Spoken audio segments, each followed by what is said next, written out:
So today we will discuss on the exercise questions. Okay, for question number 1, which statement is true about the formula of F equals to QVB? Okay, so F equals to QVB is the magnetic force for a charge moving in a circular motion. Okay, so answer here is D, because F must be perpendicular to both V and B. Okay, because F equals to QVB sine theta.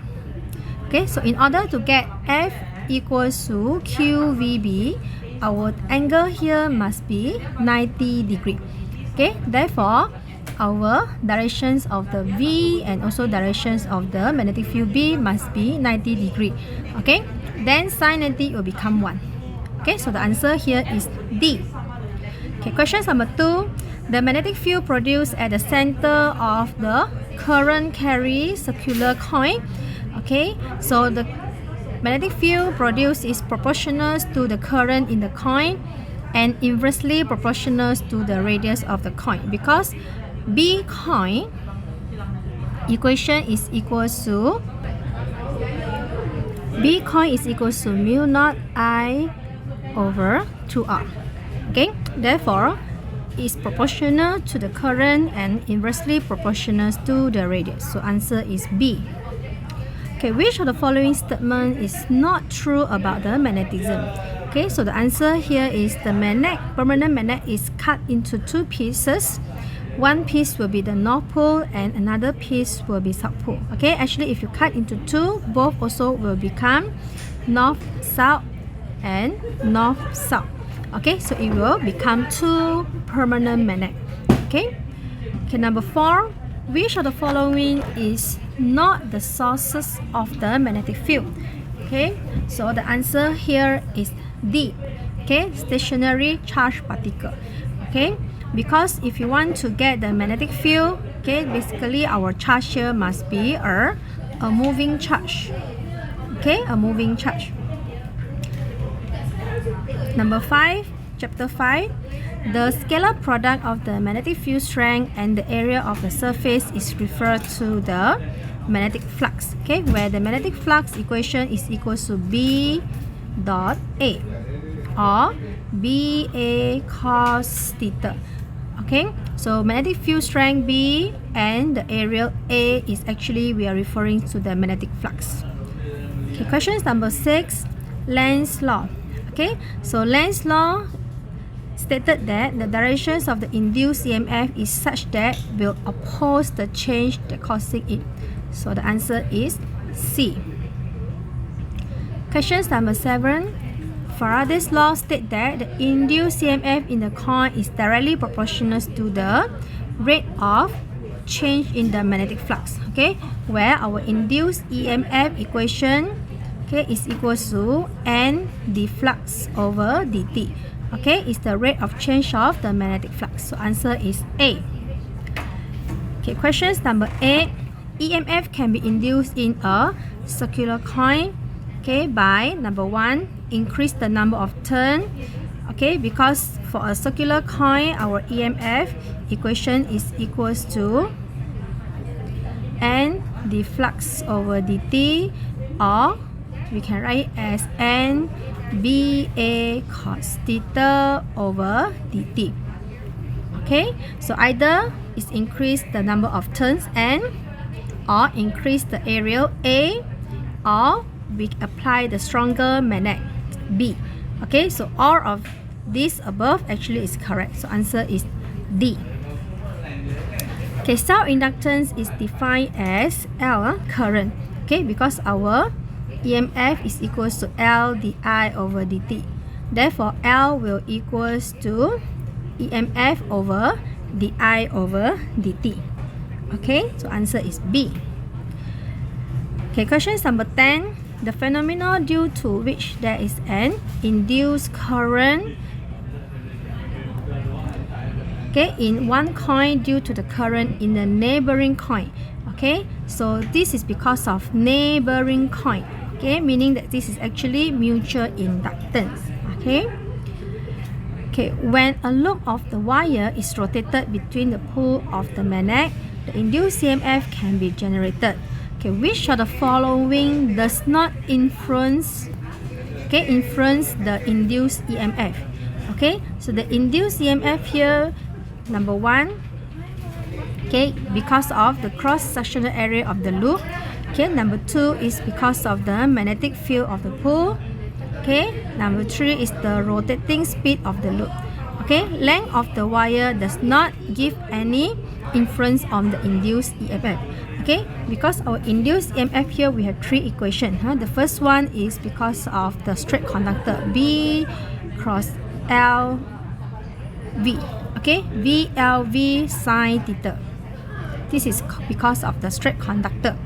Okay, number 2 is because of the coil, where we have the change of the magnetic field, or sometimes because of change of the area. Okay, or number 3 is because of the rotating. So EMF for rotating is equals to N omega NBA omega sine omega t. Okay, so the answer here is actually D. Okay, next question number 12. At what angle between the magnetic field B and the normal of the vector A, the magnetic flux is equals to 0? Okay, so the equation for the magnetic flux is equals to BA cos theta. Okay, remember A here must be perpendicular, come up from the plane.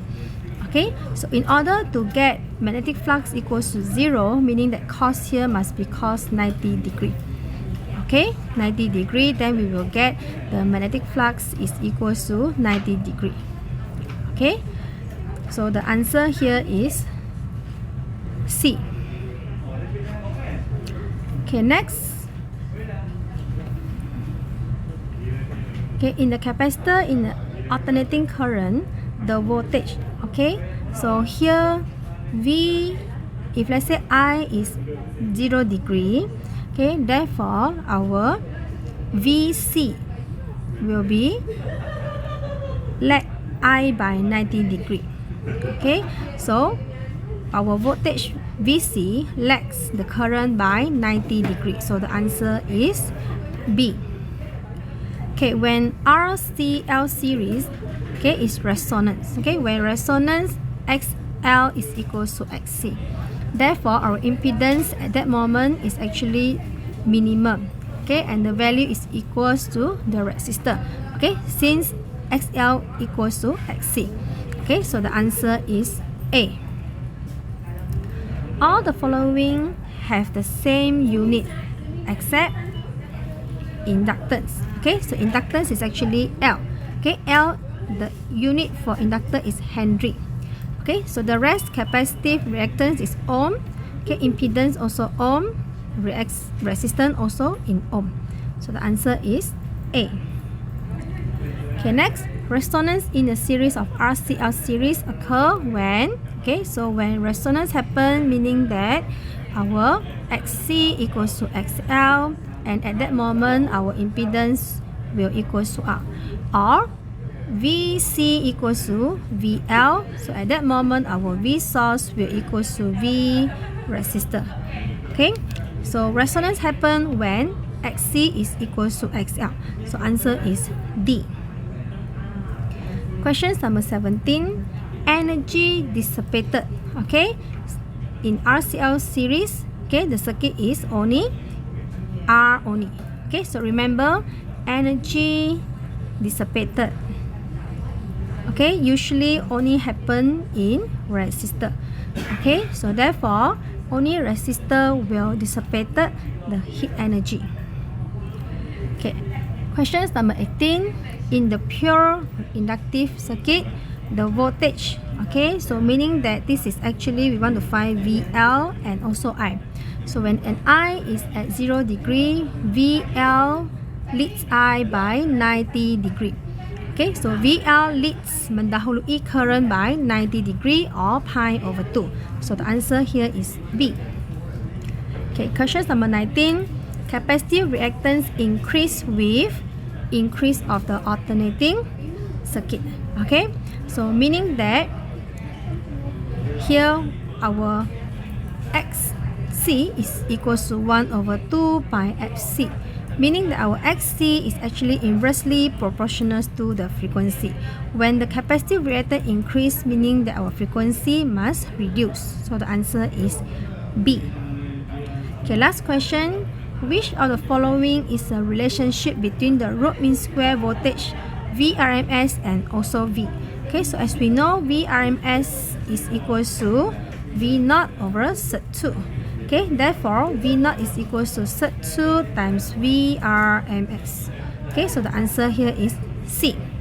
Okay, so that's all for this exercise. Okay, see you on next video. Bye.